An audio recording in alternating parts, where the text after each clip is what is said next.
ماں خلیل جبران۔ دنیا فردوس کے پر مسرت ترانوں میں وہ کشش نہیں، اور نہ بربت شیریں سے نکلے ہوئے پرفضا نغموں میں وہ شیرینی ہے۔ پہاڑی جھرنوں کی سہانی آواز ایسی مسرور کن نہیں، اور نہ ہی سمندری ہواؤں کے جل ترنگ میں وہ لطافت ہے۔ ماہ چہار دہم کی تابانی اس قدر پرکیف نہیں، اور نہ ہی حسین پھولوں کے حسن میں اس قدر دلکشی ہے۔ کائنات کی دل فریبیاں اس پیارے نام کا مقابلہ نہیں کر سکتیں۔ اس کے تمام افسوں ماں کے مقدس تبسم کے آگے ہیچ ہیں، اس ذرا ناچیز کی طرح جو مہر عالم تاب کا مقابلہ کرنے سے معذور ہے۔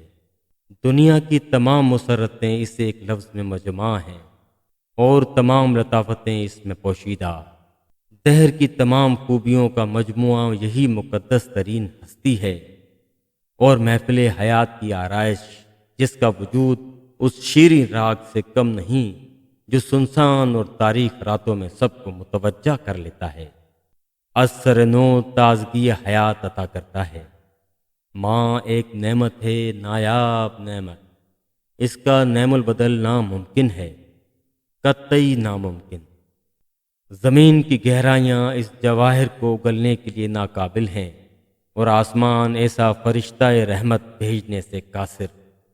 خوش نصیب ہیں وہ ہستیاں جو اس بے بہا نعمت سے مالا مال ہیں، جن کے سروں پر ماں کا مقدس سایہ ہے، اور اس کے میٹھے میٹھے سانسوں میں پوشیدہ جنت۔